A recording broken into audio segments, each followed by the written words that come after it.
I stared at the cold, clinical ink on our new prenup, my hand trembling as I signed away every right to his fortune and our unborn child just to prove my love wasn't for sale. I walked out into the freezing rain with nothing but the clothes on my back and a shattered heart, believing I had finally won his trust by losing everything. But 3 hours later, a frantic voicemail from a stranger at the hospital shattered my world. Liam had crashed his car trying to chase me down, and the paramedics found a velvet box in his pocket containing a secret deed that had already transferred his entire empire to my name months ago. I won the war for his billions the moment I gave them up, but as I stand over his lifeless body, I realize I've inherited a golden empire in exchange for the only heart that ever beat for me was my pride worth his pulse.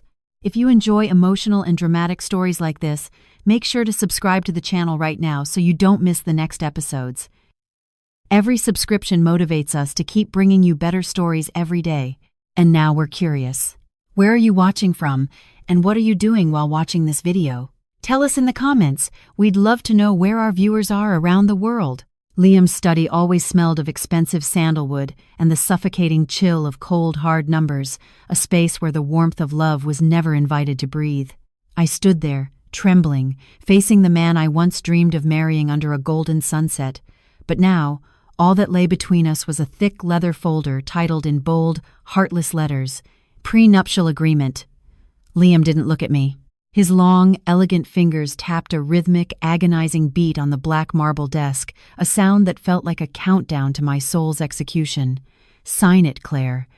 Don't waste our time with those meaningless tears," he murmured, his voice low and devoid of any ripple, as if he were issuing an order to a failing intern rather than the woman he was about to call his wife. I felt the frost from the marble seeping through my thin dress, crawling up my skin until my spine shivered uncontrollably. My father was fading in the ICU, held to this world by nothing but plastic tubes and humming machines, and the price of his next breath was my dignity. I picked up the fountain pen. Its weight felt like 1,000 tons of rusted chains locking around my wrist. The lines of the contract blurred through the veil of my tears. Party B waives all rights to inheritance. Party B shall depart with 0 assets upon dissolution. Party B acknowledges no claim to marital property.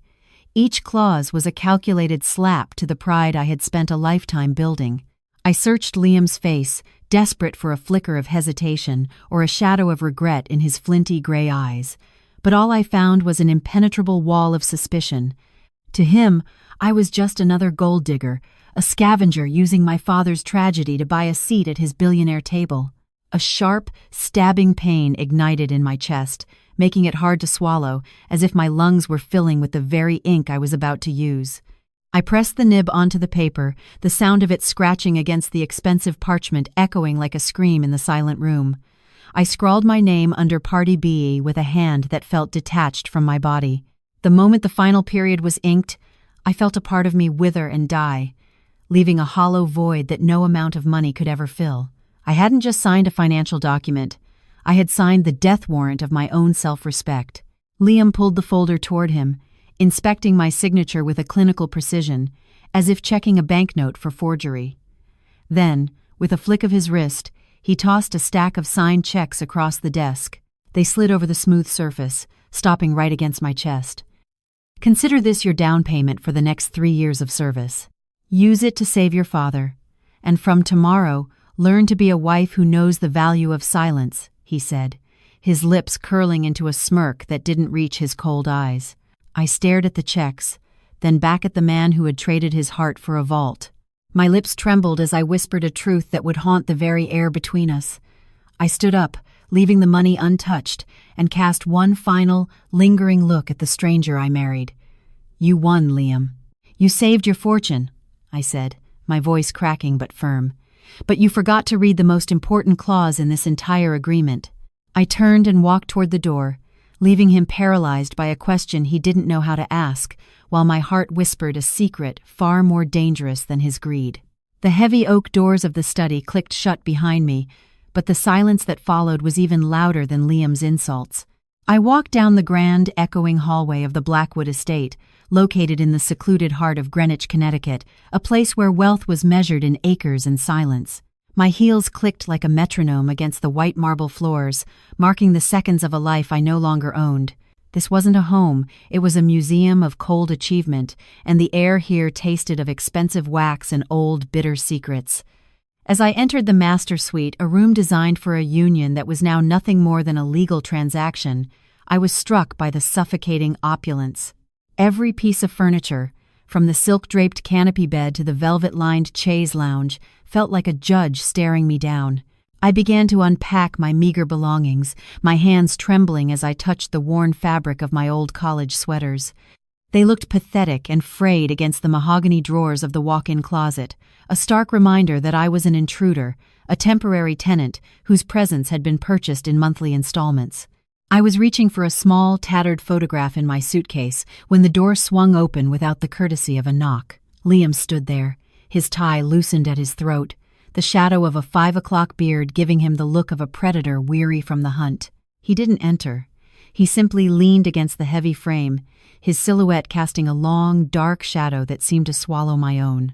"There are rules to this arrangement, Claire," he began, his voice cutting through the stillness like a jagged blade. "In public, you are the devoted Mrs. Blackwood. You will smile when I smile, you will wear the diamonds my stylist selects, and you will play the part of the grateful bride. But in private, you stay in your wing. You do not enter my office, you do not question my late nights, and you never, under any circumstances, try to bridge the gap between us. The contract is for your presence, not your opinions." Each word was a brick in the wall he was building between us. He stepped closer, the scent of expensive scotch and cold rain clinging to his suit, and for a fleeting second, I saw a flash of something in his eyes, not hatred, but a deep-seated, agonizing fear of being betrayed again. He reached out, his thumb tracing the line of my jaw with a touch so light it was almost a caress, yet his words remained venomous. "I know why you're here, Claire. I know the desperate hunger of a woman whose father's life depends on my signature. Don't try to wrap it in the banner of love. Love is a fairy tale for people who can't afford the truth." I didn't flinch. I let his cold touch burn my skin, my heart hammering against my ribs like a trapped bird. I wanted to scream that I had loved him long before the bankruptcy, back when we were just two students sharing a cheap coffee under the New York rain, but that girl was dead. She had died the moment the ink dried on Party B. I looked him straight in the eye, my voice a whisper of pure ice. "You talk about rules as if you're the only one who can set them, Liam, but here is mine. You can buy my name, you can buy my silence, and you can even buy the clothes on my back. But you will never, not in 1,000 years, be able to buy the way I used to look at you before you became this monster." His hand dropped as if he had been burned by a hot iron. For a moment, the mask of the ruthless billionaire cracked, revealing a man who was drowning in his own paranoia. He opened his mouth to retort, but the sudden, sharp chime of his phone interrupted the tension. He glanced at the screen, another business emergency, and his expression instantly hardened back into stone. Without another word, he turned on his heel and vanished into the shadows of the hallway, leaving the door wide open as a final sign of disrespect. I stood in the center of the room, the silence pressing in on me, feeling the weight of the secret I had almost blurted out. I pulled out that crumpled photograph, the one of us laughing on a park bench years ago, and instead of burning it, I tore it into 100 tiny pieces, watching them fall into the trash like white confetti at a funeral. Just as the last piece left my hand, a sudden, violent wave of nausea hit me. I stumbled toward the bathroom, my hand instinctively clutching my stomach as the terrifying truth of my secret clause took hold. The prenup was signed, but there was one heartbeat in this room that his lawyers hadn't accounted for, and if Liam found out, I wouldn't just lose my dignity, I'd lose my child. The porcelain sink felt freezing under my white-knuckled grip as I splashed cold water onto my face, desperate to wash away the pale ghost staring back at me in the mirror. The nausea wasn't just a physical rebellion, it was the sheer weight of the lie I was carrying. Outside the bathroom door, the heavy silence of the Blackwood mansion was broken only by the sharp, rhythmic rustle of a garment bag being hung on the handle. Liam had sent his orders. I opened the bag to find a gown that was as breathtaking as it was cruel, a floor-length, shimmering silver silk that clung to every curve like liquid mercury. It was a masterpiece of design, cut so tight across the midsection that it felt like a second skin, specifically chosen to showcase the investment Liam had bought. As I stepped into the dress, the cold fabric bit into my skin, a terrifying reminder of the tiny, fragile life growing inside me, a life that was now my only reason to survive this gilded nightmare. I applied a thick layer of foundation to mask the exhaustion and painted my lips a defiant shade of blood red. Tonight, I wasn't Claire. I was a piece of high-priced jewelry on the arm of a man who no longer believed in my soul. The ride to the Metropolitan Museum of Art in Manhattan was an exercise in agonizing tension. Liam sat beside me in the back of the darkened limousine, the scent of his expensive cologne and the faint aroma of leather filling the small space until I felt like I was suffocating. He didn't speak a word, his eyes fixed on the glowing screen of his tablet, but I could feel his predatory gaze flickering toward me every time the neon lights of the city streaked across the glass. He was checking for flaws, searching for any sign that his trophy was tarnished. When we arrived, the flashing bulbs of the paparazzi hit us like a wave of heat, a chaotic roar of questions and shutter clicks that made my head spin with a sudden, violent vertigo. Liam's hand instantly found the small of my back, his grip firm and possessive, guiding me through the crowd like a prize-winning stallion. "Smile, Claire," he hissed against my ear, his breath warm but his tone like dry ice. "Make them believe every cent I spent on your father's debt was worth the theater." Inside the grand hall, beneath the towering Egyptian temple, the air was thick with the scent of lilies and the sharp, acidic bite of overpriced champagne. I moved through the sea of socialites and titans of industry, my feet aching in 5-inch stilettos, my body vibrating with a cold sweat that I prayed no one could see. I stood by Liam's side as he shook hands with board members, nodding gracefully when they complimented my radiance. It wasn't radiance. It was the feverish sheen of a woman on the edge of collapse. Just as I thought I could slip away to find a breath of air, Elena, Liam's ex-fiancée, the woman whose betrayal had turned his heart to stone, emerged from the crowd. She scanned me with the surgical precision of a hawk. "Claire, dear, you look fragile," she sneered, her eyes lingering with terrifying intent on my stomach. "Marriage to Liam must be so draining. Or is it just the burden of knowing you're a line item in his ledger?" Liam's grip on my waist tightened to the point of pain, a silent warning for me to remain in character. I felt a surge of bile rise in my throat, driven by a mix of physical morning sickness and pure, unadulterated loathing for the man who let this woman insult his wife. Elena leaned in, her voice a poisonous whisper meant only for me. "Don't get too comfortable in those diamonds, honey. Liam told me all about the prenup. He's just waiting for you to fail so he can throw you back into the gutter where he found you." My heart hammered against my ribs like a trapped bird. In that moment, the world tilted. The lights, the noise, and the cruelty became a blur. I tore myself away from Liam's grasp, ignoring his sharp, authoritative call of my name, and bolted toward the grand staircase leading to the dark balcony. I didn't care about the gala or the contract anymore. I reached the shadows just in time for my body to rack with tremors, my hand frantically searching my clutch for the small, crumpled prescription I had hidden there, a prenatal order I'd had since before the signing, but my fingers were shaking too hard. The paper fluttered out of my bag, along with a small bottle of ginger pills I'd used to keep the nausea at bay. I turned to retrieve them, only to find Liam standing there in the moonlight, his face a mask of dawning horror as he picked up the prescription slip that clearly stated, "Obstetrics, patient, Claire Blackwood."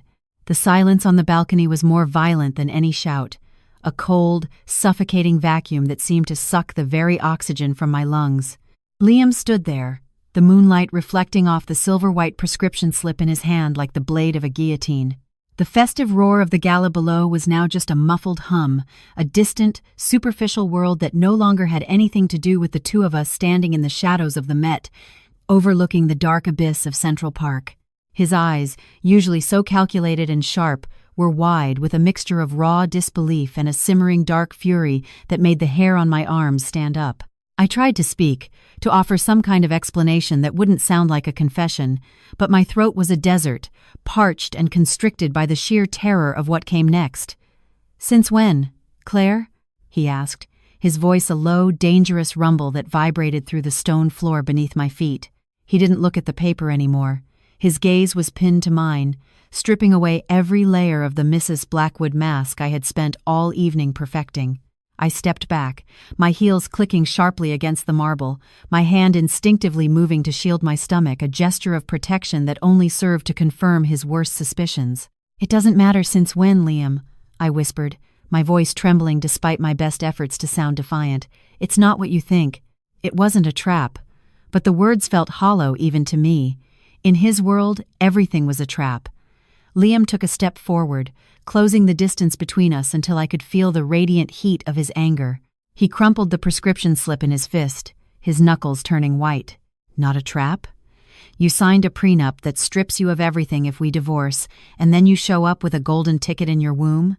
Did you think a baby was the ultimate loophole? A way to bypass the lawyers and the contracts and get your hands on the Blackwood fortune after all?" His words were like physical blows, each one designed to bruise and humiliate. He saw a child not as a life, but as a strategic maneuver, a chess piece I had moved while he was distracted by his own greed. The nausea returned with a vengeance, but this time it was fueled by a burning, righteous anger that finally eclipsed my fear. I looked at the man I had once loved with every fiber of my being, the man who had shared his deepest fears with me on rainy nights years ago, and I realized he was truly gone, replaced by a monster of his own making. For a split second, as I mentioned my father's surgery, I saw his jaw tighten, a flicker of the man who used to care, but it was gone as quickly as it appeared. "Is that all you see?" I spat, my voice gaining strength as the tears I had been holding back finally began to spill over. "A line item? A loophole? You think I would put myself through this circus, this humiliation just for your money? I was terrified to tell you, Liam. I was terrified because I knew exactly what you would say. I knew you'd look at a heartbeat and only see a dollar sign." I stood my ground, my eyes locked onto his, refusing to let him see me break further. "I didn't want your fortune. I wanted the man you used to be. But that man wouldn't have made me sign my soul away while my father was dying in a hospital bed." He flinched, a flicker of something that looked almost like shame crossing his face before the granite mask of the billionaire slid back into place. He reached out and slowly, methodically brushed a stray tear from my cheek, but his touch was as cold as a statue's. "The man I used to be was a fool, Claire, and fools get destroyed." He looked down at the crumpled paper in his hand and then tossed it over the balcony railing, watching as it spiraled down into the darkness. "We're leaving. Now. Tomorrow morning, my private doctor will see you at the estate. If this is real, if you truly are carrying my heir, then the rules of this house just changed. But don't think for a second that this makes you my wife again. You're just the vessel for the only thing in this world I'll never let you take from me." He turned and walked away without looking back, his silhouette disappearing into the golden light of the gala, leaving me alone in the cold moonlight to realize that the baby I had hoped would save us had just become the most dangerous weapon in his arsenal. The morning sun filtered through the heavy velvet curtains of the Greenwich estate, but it brought no warmth to the room that had officially become my gilded cage. True to his word, Liam had transformed the mansion overnight into a high-tech fortress. By 8 a.m., a private medical team had arrived, turning the guest wing into a sterile, state-of-the-art clinic that smelled of antiseptic and shattered dreams. I sat on the edge of the silk-covered bed, my skin crawling as a silent nurse drew blood, while 2 security guards stood like statues outside my door. Liam was nowhere to be seen, yet his presence was everywhere, in the new cameras monitoring the hallways, in the restricted diet plan sitting on my nightstand, and in the suffocating sense that I was no longer a human being, but a high-value asset under 24-hour surveillance. I felt like a rare bird whose wings had been clipped not with scissors, but with $1,000 bills. Every time I reached for the door handle, a polite but firm voice reminded me that Mr. Blackwood insists on bed rest for the safety of the heir. The word heir felt like a brand on my skin, a constant reminder that my only value now lay in my biology. The door finally opened in the late afternoon, and Liam stepped in, looking impeccably composed in a charcoal suit, though the faint scent of scotch clinging to him suggested a man struggling to maintain his own wall of ice. He didn't ask how I was feeling. He didn't even look at my face. Instead, his eyes went straight to the medical monitor blinking beside the bed. "The doctor says the vitals are stable," he remarked, his voice as clinical as the equipment. "I've hired a world-class obstetrician to live on site until the delivery. You will follow her instructions without question. No galas, no public appearances, and certainly no contact with your father's creditors. I've handled the hospital bills for the next 6 months, so you have no excuse to leave this house." I felt a flare of bitter anger, but it was tempered by a strange, new exhaustion. I really looked at him, and noticed the subtle tremor in his hand as he adjusted his cufflink. He was obsessed with control because he was terrified of the chaos I represented. "Is this how it's going to be, Liam?" I asked, my voice barely a whisper in the vast, quiet room. "You're going to keep me here like a prisoner until I give you what you want? And then what? You throw me out and keep the child because of that piece of paper I signed?" He paused, his hand hovering over a leather-bound folder on the desk, and for a split second, the coldness in his expression faltered. He walked toward the window, looking out at the sprawling, manicured lawn that stretched toward the Long Island Sound. "The prenup stands, Claire. It protects the legacy. But as long as you are carrying a Blackwood, you will live in the luxury that name affords. Don't mistake my protection for cruelty." I stood up, ignoring the protest of the nurse who had just re-entered, and walked toward him until I was standing just a few inches from his back.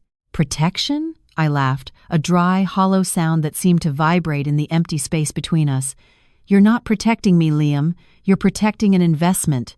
You've turned our marriage into a hostile takeover, and you've made me the factory floor."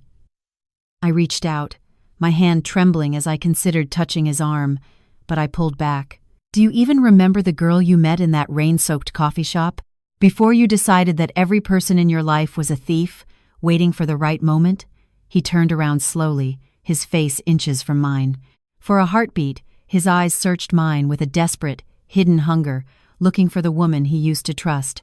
His hand twitched as if he wanted to reach out and pull me into him, to break the very rules he had written. "That girl didn't have a price tag, Claire," he said, his voice dropping to a low, serrated edge that bled with suppressed emotion. "The woman standing in front of me cost me $5 million a month in debt relief. Don't ask me to remember a fantasy while I'm paying for the reality." He turned on his heel and walked toward the door, but just before he left, he stopped without looking back. "The cook is preparing dinner. Eat everything. For the baby." As the lock clicked into place from the outside, I didn't collapse this time. I walked to the window and pressed my forehead against the cold, reinforced glass, looking out at the world I could no longer touch. I realized then that Liam wasn't just my jailer, he was his own prisoner, and the heartbeat inside me was the only thing capable of tearing down his fortress or burning it to the ground. The reinforced glass of the window remained a cold, unyielding barrier between me and the freedom of the Connecticut night, a mirror reflecting the ghost of a woman I no longer recognized. Hours had passed since the metallic click of the lock, and the mansion had settled into a heavy, oppressive silence that felt thick enough to drown in.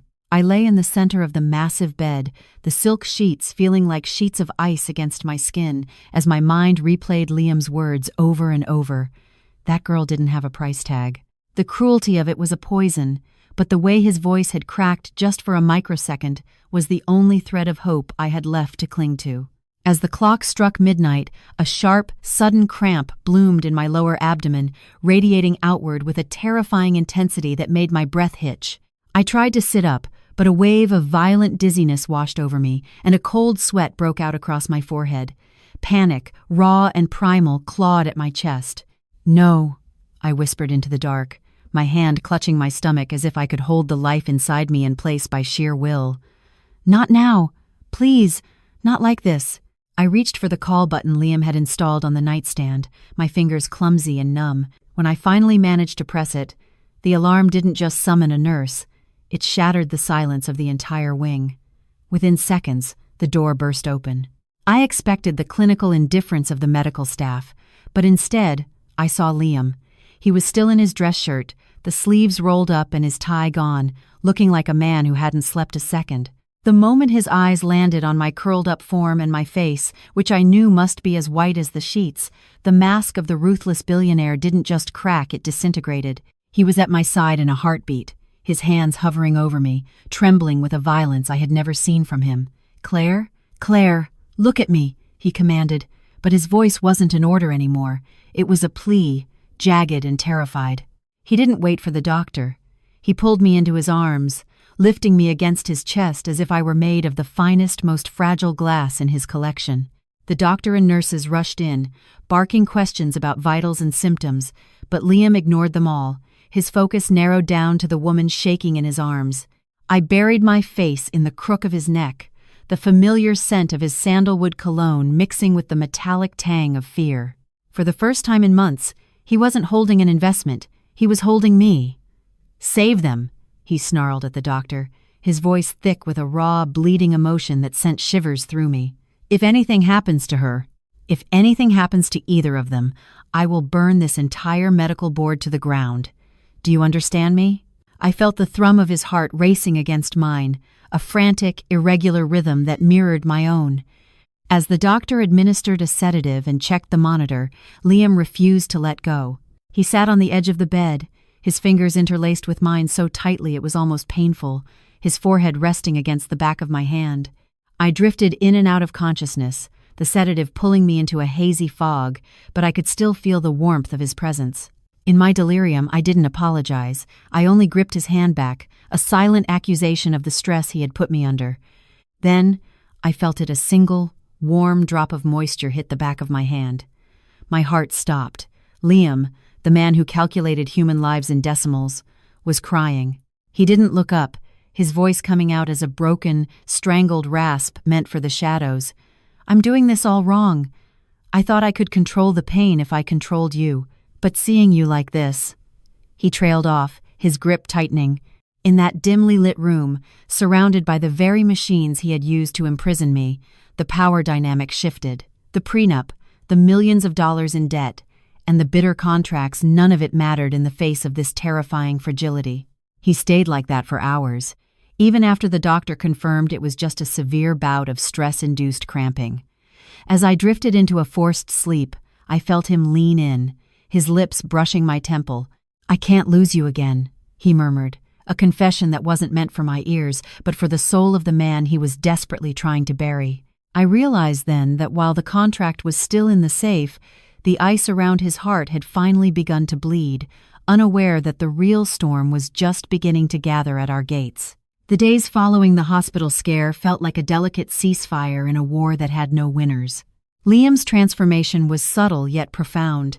The cameras in the hallways remained, but the guards had been replaced by baskets of fresh lilies, and the clinical silence of the guest wing was now filled with the soft hum of the classical music he knew I loved. He spent his evenings at the foot of my bed, not with a leather-bound folder of contracts, but with a book, reading aloud until I drifted into a peaceful sleep.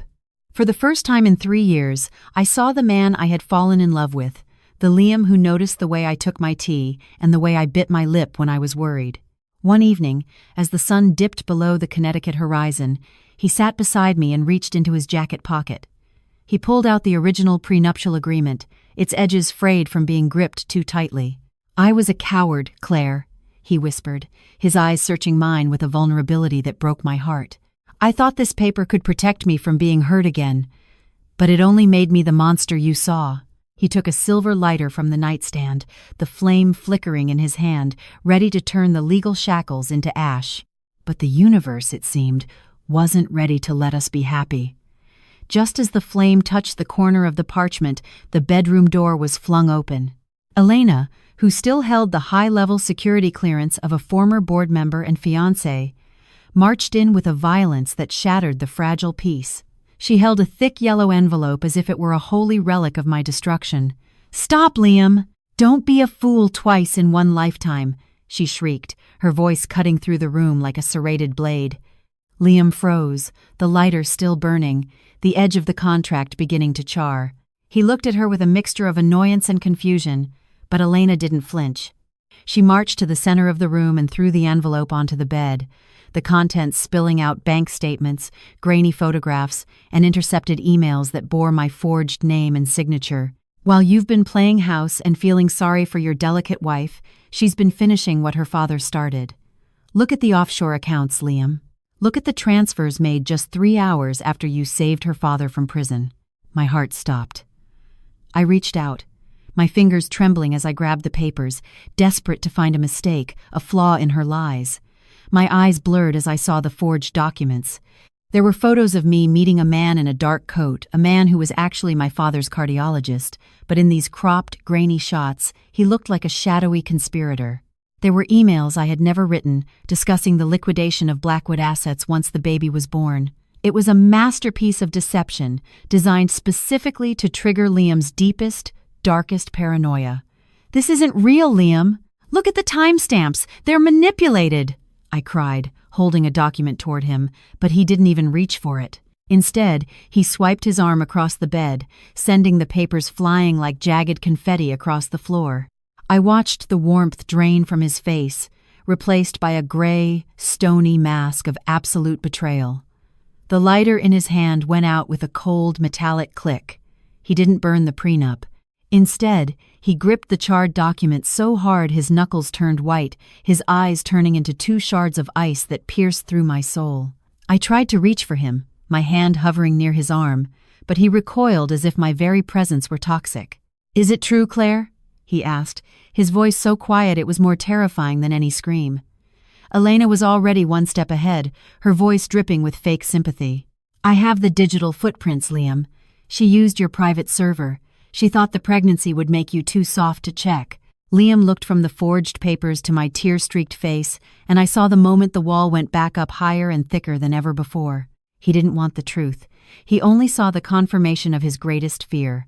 He stood up, the scorched prenup still in his hand, and looked at me with a disgust so profound I felt it in my bones. "You used a heartbeat to hide a heist," he whispered, his voice trembling with a suppressed rage. "The ceasefire is over, Claire, and this time I won't just lock the door.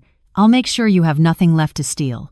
He turned and walked out with Elena at his side, leaving me alone in the sterile silence, the scent of burnt paper lingering in the air like the smell of a fresh grave. The scent of charred paper lingered in the air like the bitter residue of a house fire, a constant reminder that my life had been reduced to ash in a single, calculated moment. The door to my suite didn't just close after Liam left. It sealed with a heavy, electronic thud that echoed through the guest wing, signaling the reactivation of my high-security prison. By dawn, the transformation was complete. The lilies were gone, replaced by the sterile, biting smell of bleach. The classical music had been cut off, leaving only the relentless hum of the air conditioning to keep me company. When the head nurse arrived, she didn't bring a book or a word of comfort. She brought a tray of flavorless food and a set of instructions that felt more like a prison manifesto. My phone, my tablet, and even the old laptop I used to track my father's medical records had been confiscated. I was back to being a vessel, stripped of my voice and my connection to the outside world, but this time, the walls felt closer and the air felt thinner, as if the house itself were trying to crush the truth out of me. Liam didn't return that day, or the day after. Instead, he sent a man whose face I had only seen in the grim headlines of corporate takeovers. Marcus Thorne, his most ruthless litigator. Marcus sat across from me in the small sitting area, spreading a fresh set of documents across the marble coffee table with a clinical indifference that made my blood run cold. His eyes were like gray stones, devoid of any human warmth as he adjusted his gold cufflinks. "Mr. Blackwood has initiated a secondary legal filing," Thorne began, his voice as dry as the parchment he held. "In light of the evidence regarding your financial espionage, he is seeking an amendment to the prenuptial agreement. Specifically, a clause that grants him sole, irrevocable custody of the child upon birth, along with a permanent restraining order. You will be escorted from this property immediately after the delivery and barred from any future contact." My heart hammered against my ribs, a dull, agonizing thud that seemed to vibrate through my entire body. "He can't do that," I whispered, my voice cracking with a mixture of rage and terror. "He knows those papers are forged. He has to know."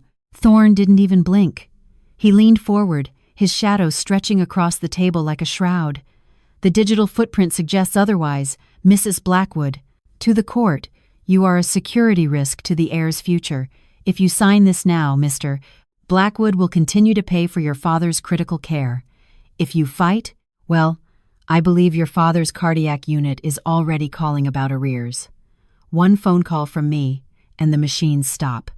The sheer cruelty of the ultimatum left me breathless. Liam wasn't just trying to protect his fortune anymore. He was trying to erase me from existence, using the one thing I couldn't sacrifice, my father's life, as the weapon to steal my child. After Thorne left, I stood by the window, watching the dark clouds gather over the Long Island Sound. I felt a sudden, sharp kick from the baby, a small, fluttering movement that felt like a desperate plea for help. It was a wake-up call.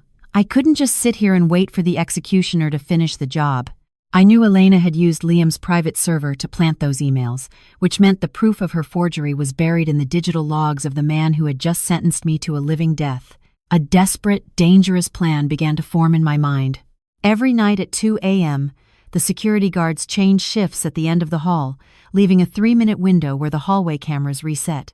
I remembered a night, months ago, when a drunken, vulnerable Liam had leaned his head on my shoulder and whispered that his master override code was the date we first met, the only day he felt safe. He had never changed it.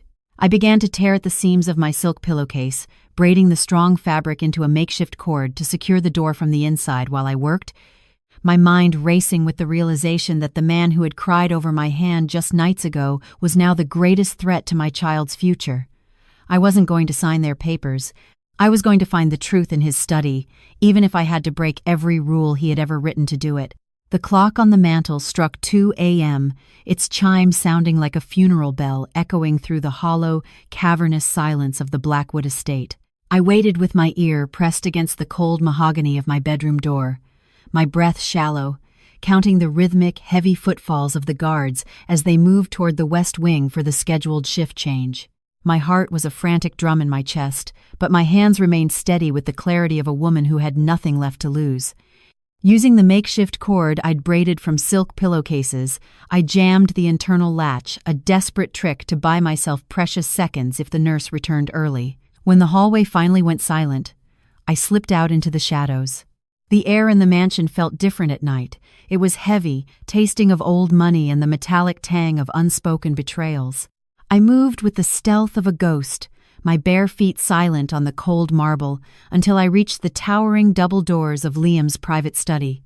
My breath hitched as I reached for the glowing keypad. With trembling fingers, I punched in the numbers that had haunted my dreams, 0512, the date of our first meeting. There was a soft, mechanical click, and the door hissed open, admitting me into the inner sanctum of the man who had become my executioner. The study was bathed in the eerie, pulsating blue glow of the massive server bank humming in the corner.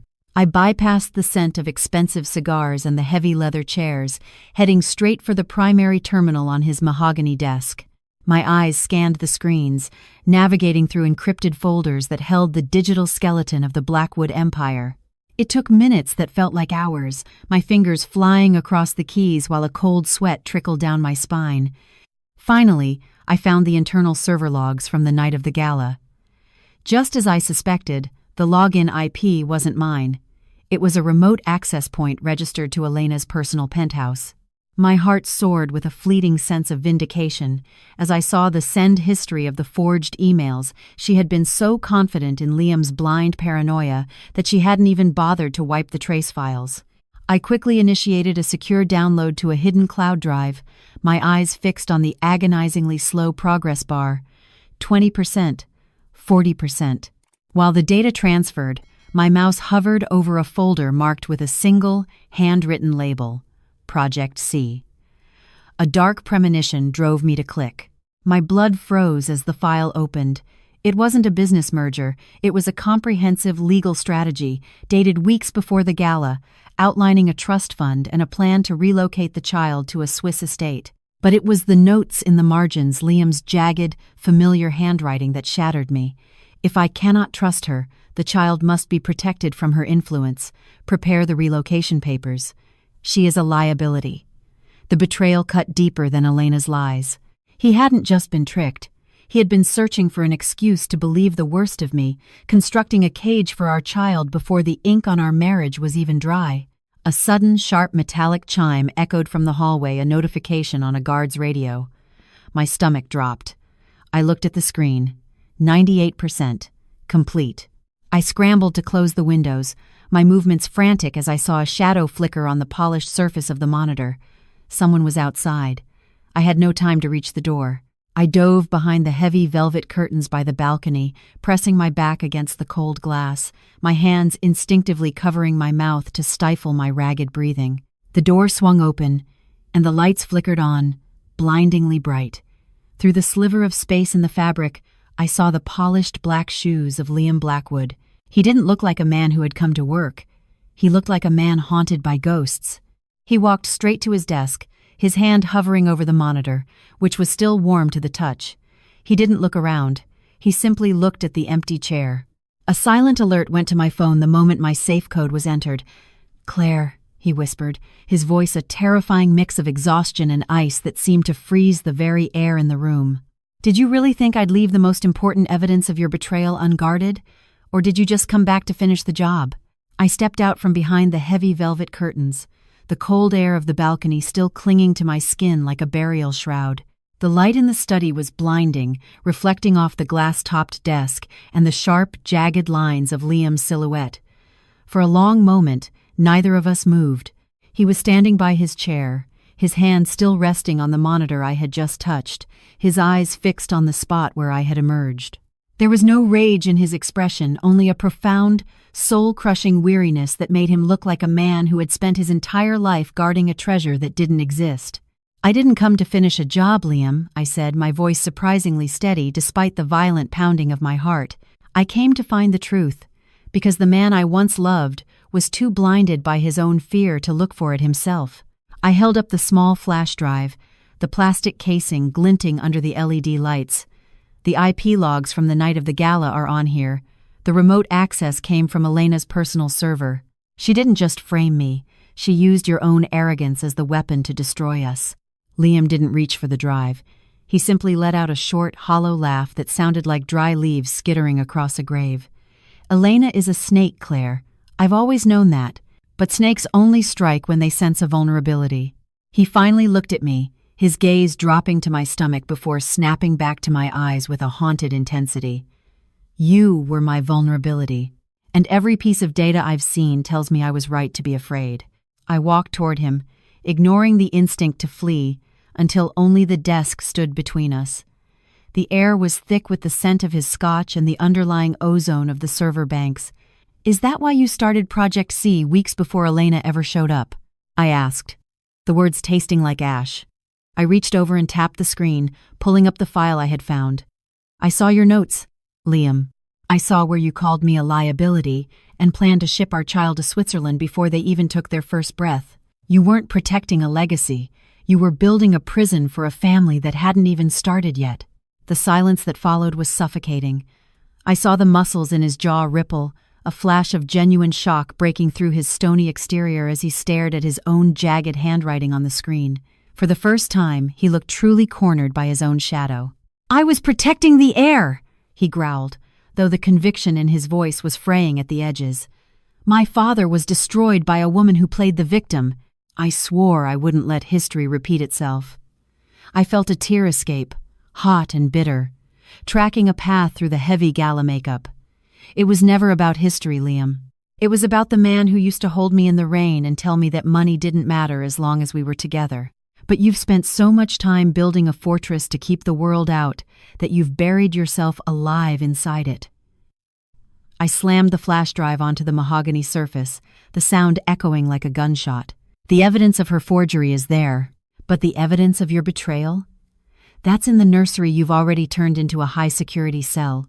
I turned to leave, my spirit finally broken by the realization that even the truth might not be enough to save a man who preferred his paranoia to his wife. But as I reached the door, I felt his hand wrap around my wrist. His grip wasn't possessive. It was desperate, his fingers trembling against my pulse. I turned back to find him looking at the screen, then at me, his face crumbling into a mask of raw, agonizing realization. He wasn't just a billionaire protecting an empire anymore. He was a man who had almost destroyed the only person who truly loved him. "Claire, wait," he whispered, his voice cracking. I wanted to believe the lie. Because the lie was easier than believing I actually deserved a life with you. He reached out, his hand hovering near my face, but before he could touch me, the study door flew open. My head of security stood there, his face ashen. "Sir, it's Elena. She's at the front gate with the police," and a news crew. She's claiming you're holding Mrs. Blackwood against her will under medical duress. She's going for the kill, sir. She wants a public intervention." Liam's grip on my wrist tightened, but this time it was as if he were holding on for his own life. The blue and red lights of the police cruisers strobed against the white limestone pillars of the estate, turning the grand entrance into a surreal, flickering nightmare. Through the study's window, I could see a news van idling at the gates, their long-lens cameras pointed at the house like snipers. Elena stood in the center of it all, her face a mask of practiced concern as she spoke to an officer, gesturing wildly toward the guest wing where I had been held. Liam didn't move for a long moment, his hand still anchored to my wrist as the weight of the situation settled over us. This was the endgame. Elena wasn't just trying to frame me anymore. She was trying to trigger a public scandal that would force the board to strip Liam of his CEO title, effectively destroying everything he had sacrificed our happiness to build. "She's right, isn't she?" I whispered, looking at the flashing lights. "You are holding me against my will. You have the guards, the locks, and the medical team to prove it. If you go out there and lie, you'll lose your company. If you tell the truth, you'll lose your freedom." Liam looked at the flash drive on the desk, the evidence of Elena's forgery, and then he looked at me. For the first time since the night of the contract, the cold, calculating light of the billionaire was gone, replaced by a raw, terrifying clarity. "I've spent my whole life protecting the Blackwood name, Claire," he said, his voice dropping to a low, steady hum. "But a name is just a word. You are the only thing in this house that's actually real." He didn't call his lawyers. He didn't call his PR team. Instead, he reached into his pocket and pulled out his master security fob. With a single, decisive click, he deactivated every electronic lock in the mansion. The heavy thud of the security bolts retracting echoed through the house like a series of gunshots. "I'm not holding you anymore, Claire. You're free. You can walk out that door, tell the police everything, and take the settlement. You'd never have to see me again." He stood there, his chest heaving, his silhouette framed by the pulsating police lights, waiting for me to make the choice he had never given me. I looked at the open door, then back at the man who had almost destroyed me. My heart was screaming for me to run, but my soul stayed rooted in place. I realized that if I left now, Elena would win, and Liam would spend the rest of his life as a cold, bitter shell, convinced that he was right to never trust anyone. I walked over to the desk, grabbed the flash drive, and tucked it into the palm of his hand. "I'm not leaving, Liam," I said, my voice resonating with a strength I didn't know I possessed. "But we're going out there together, and you're going to show them that the Blackwood legacy isn't built on contracts and cages. It's built on the truth." A flicker of something that looked like hope or perhaps salvation crossed his face. He nodded, adjusted his charcoal suit jacket, and took my hand. This time his grip wasn't a shackle, it was an anchor. We walked down the grand staircase, through the foyer, and out onto the front portico. The roar of the crowd and the shout of reporters hit us like a physical wave. Elena's eyes widened as she saw us together, her polished facade beginning to crumble. "Officer!" she screamed, pointing a manicured finger at Liam. "There she is. You can see she's being coerced. He's been keeping her under medical sedation to cover up his financial crimes." The police moved forward, but Liam didn't flinch. He stepped in front of me, shielding me from the cameras, and held up the flash drive. "There has been a crime committed tonight, officer," Liam said, his voice projected with the absolute authority of a man who had nothing left to hide. "But it wasn't by me. This drive contains the original server logs of a forgery attempt by Elena Vance, an attempt to frame my wife for corporate espionage. My wife is here of her own free will, and any medical duress was a response to a pregnancy complication caused by the stress of this woman's harassment. The silence that followed was absolute, broken only by the whirring of the cameras capturing every second of Elena's panic. She tried to turn to flee toward her car, but the officers were already moving to intercept her. Liam didn't watch her get handcuffed. He didn't even look at the cameras. He turned back to me, right there on the steps of the fortress he had built to keep the world out, and pulled me into his arms. It wasn't a trophy's embrace or a staged photo op. It was the desperate, trembling hug of a man who had finally found his way home. As the sun began to peek over the Atlantic horizon, Liam whispered against my hair, "The project is over, Claire. All of them. From this second on, there are no more contracts. Just us. I felt the baby move again, a soft, gentle kick, and for the first time in years, the Connecticut air felt like it was finally enough to breathe. The chaos of the arrest faded into the distance as the sirens grew fainter, leaving the front portico of the Blackwood estate bathed in the soft, bruised purple of the pre-dawn sky. The reporters had been pushed back to the main gates, their flashing bulbs now nothing more than distant fireflies against the looming oak trees. Liam didn't let go of my hand as he led me back inside, but he didn't stop at the grand foyer or the guest wing that had served as my prison. Instead, he led me toward the private elevator that climbed to the very top of the house to his sanctuary, a glass-walled sunroom overlooking the Long Island Sound. The air here was thin and sweet, free from the antiseptic smell of the clinic and the heavy dust of his study. He stood by the window for a long time, watching the first light of the sun catch the crests of the waves, his shoulders finally dropping as if a mountain had been lifted from them. "I called my lawyers 10 minutes ago," he said, his voice quiet but devoid of the jagged edge that had defined it for years. I braced myself for more legal jargon, more talk of settlements or non-disclosure agreements. But when he turned to face me, he was holding a simple, white envelope, not the thick, intimidating yellow ones Elena had used. I didn't ask them to defend me. I asked them to draft a full dissolution of our prenuptial agreement. It's gone, Claire. Every clause, every penalty, every line that treated our child as an asset and you as a liability.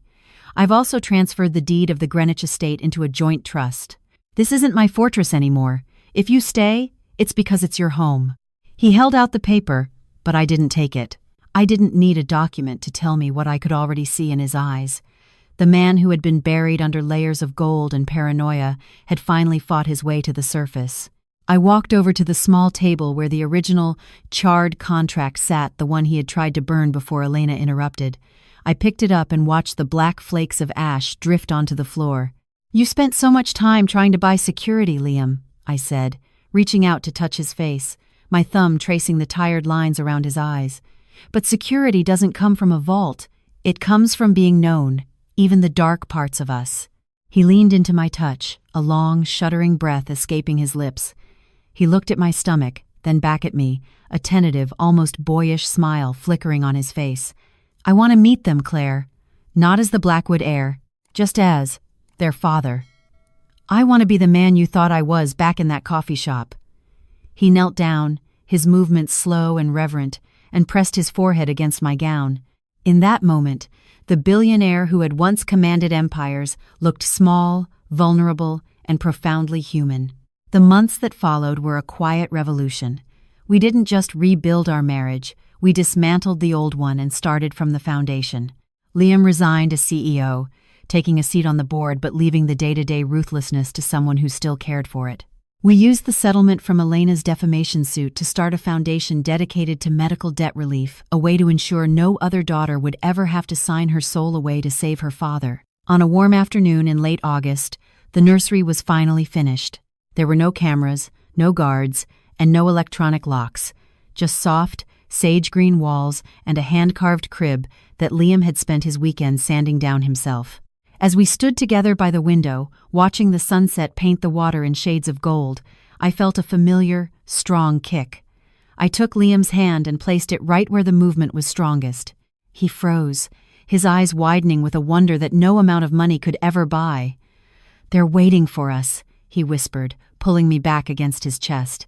The contract was gone, the secrets were out, and as the stars began to poke through the Connecticut sky, I realized that the greatest wealth we had wasn't in the bank, it was in the quiet, steady heartbeat of a family that had finally earned its freedom.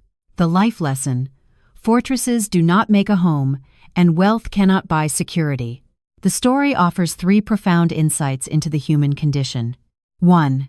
Control is the enemy of connection. Liam attempted to use wealth, prenuptial agreements, and high-tech surveillance to insulate himself from betrayal. However, these defenses only served to turn his home into a prison and his wife into a hostage. The lesson: in any relationship, when you seek to control your partner through power, money, or fear, you do not gain security, you only cultivate resentment. Love can only breathe in an atmosphere of freedom. True loyalty is a choice, not a contractual obligation. 2. Don't let yesterday's scars blind today's heart. Liam's past trauma made him see every person as a predator. His paranoia blinded him to the fact that Claire was sacrificing her own dignity to save her father. By looking for reasons to distrust her, he nearly destroyed the only genuine love he had ever known. The lesson: past wounds should make us wiser, not colder. If we use our past betrayals as a lens to view everyone we meet, we become the architects of our own loneliness. Learning to trust again is not a weakness. It is the ultimate act of courage. 3. Vulnerability is the only path to redemption. The turning point for Liam wasn't when he saw the legal evidence, but when he realized his own cruelty through Claire's eyes. He had to admit he was a monster before he could become a man again. Claire's strength lay in her refusal to become as cold as the walls surrounding her. The lesson: integrity and truth are the only cures for a fractured soul. In the end, it wasn't the millions of dollars that saved their family. It was the willingness to stand naked before the truth, without the protection of lawyers, money, or pride. Final message: a contract can protect your assets, but only sincerity can protect your heart. Do not build your life on numbers and clauses. Build it on the steady heartbeat of understanding and the courage to be vulnerable.